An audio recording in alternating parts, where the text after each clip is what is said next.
Assalamualaikum and hello everyone. My name is Athirah binti Imran. I am from Faculty of Business Management. Today, in this video, I'm going to talk about gender bias in the workplace. So, at the end of the video, we will learn the definition of the workplace gender bias and the description of the impact on women in the workplace when the issues happens. Second, we could identify the main cause of the gender bias and its impact on the workplace. And lastly, we know what the practical solution in order to minimize the bias. Gender bias is when someone unknowingly has stereotypes about a person or group because of their gender. Stereotypes is a fixed and simple idea about what a whole group of people is like without considering that everyone is different. For example, let's just say that all teenagers are lazy. Usually in the workplace, which is office, bias is often directed towards women. When this happens, it's called sexism, which means prejudice against women just because they are women. Men are being treated as equal in the workplace, while the women are being treated unfairly, thus being downplayed in the workplace. And it's also hard for women to find employment in the company. For example, let's just say women is more likely than men to get hired for a job below their qualification level, even though their skills is high. The main issue that I picked from the article is gender bias in the higher education workplace, which is in university, specifically in the role of assistant professor recruitment.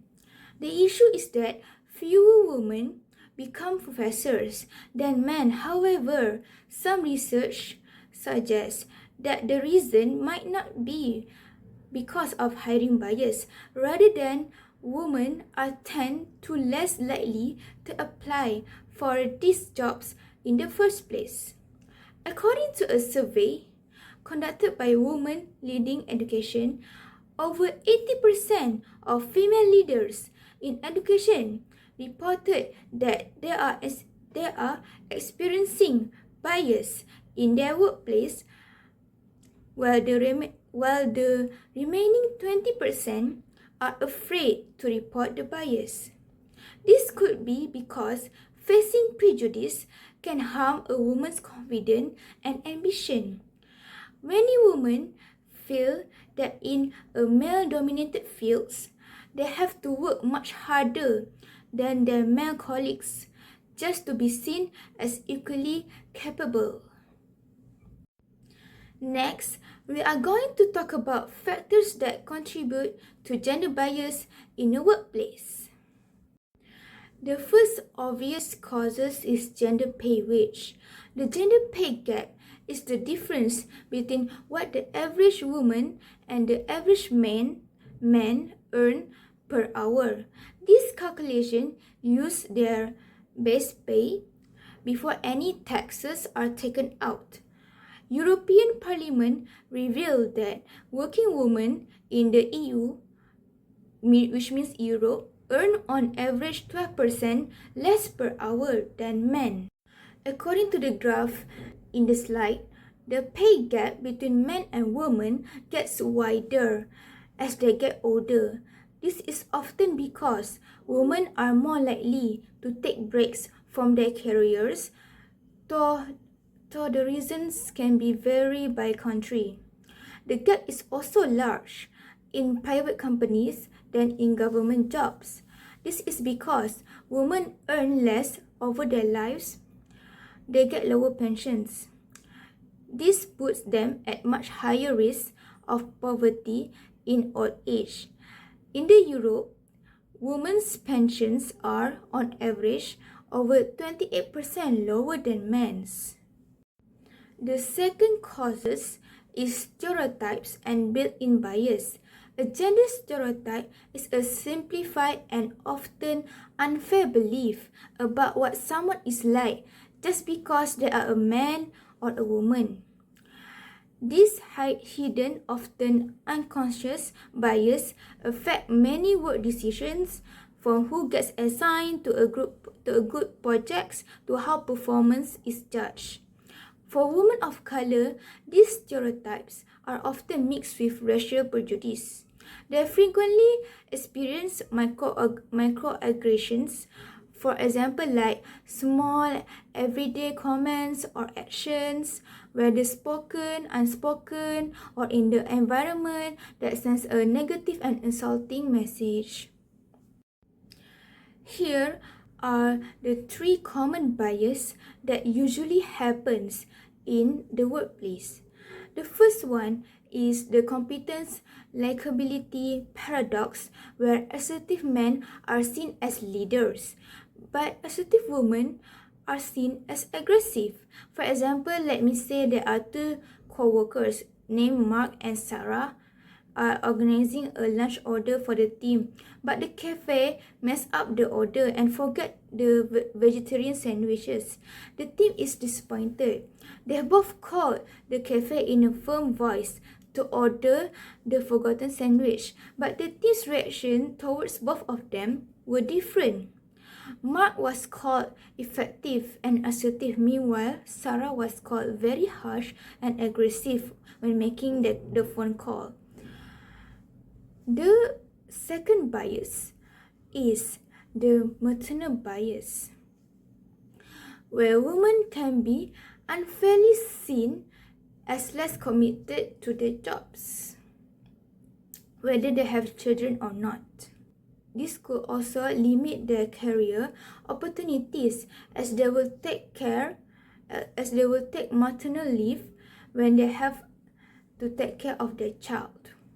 The third bias is the confidence gap, where women's ideas are often overlooked or undervalued because of unconscious bias about who holds knowledge and power.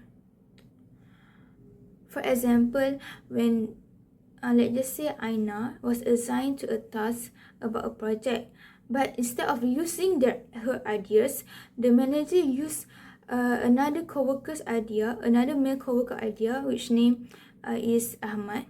So Ahmad's idea is like more effective than Aina, but both of them have the same ideas.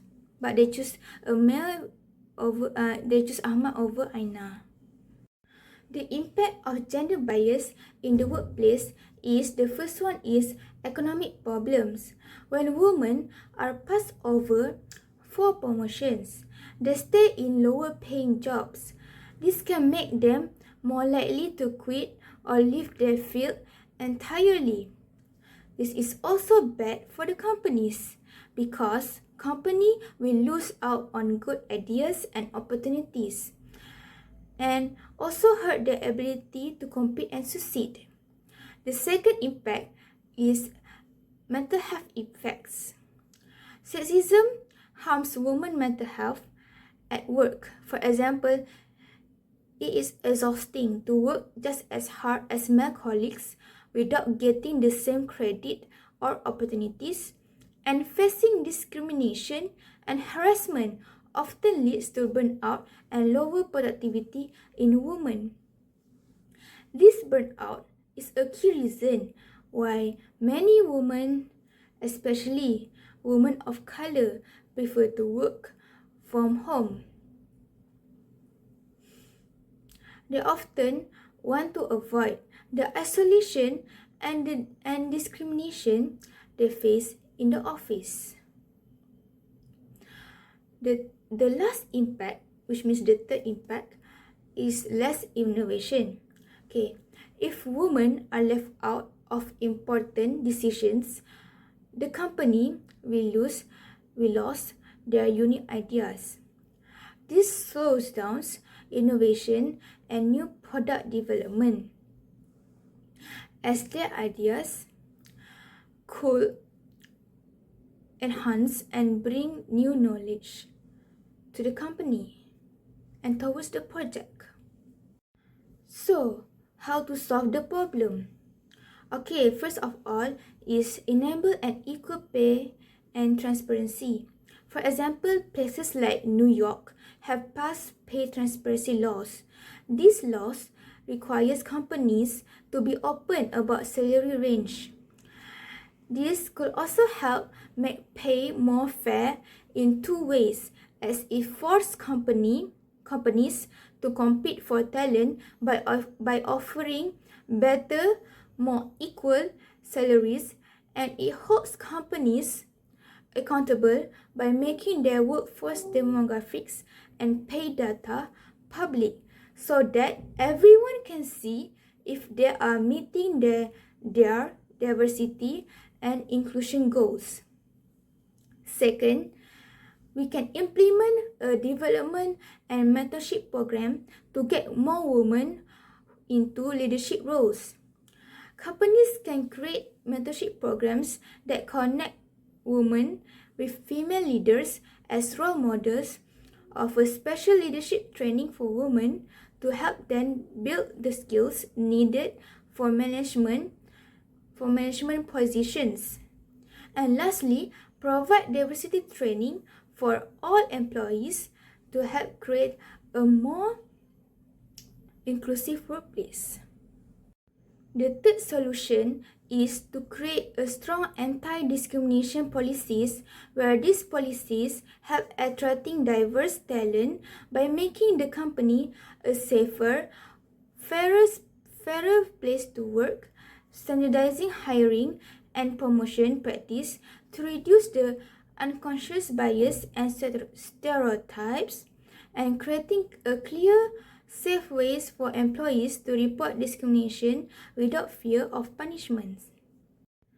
Last but not least, in conclusion, gender bias is a common problem that unfairly holds women back at work. It causes stress, lower job satisfaction, and drives talented women away. However, this can be changed. Companies can break down these barriers by implementing smart policies that reduce bias. This creates a fairer workplace where people are rewarded based on their skills and not their gender. Fixing gender bias is not just the right thing to do. It's also a smart business move that helps both employees and the company succeed. That's all for me. Thank you, everyone.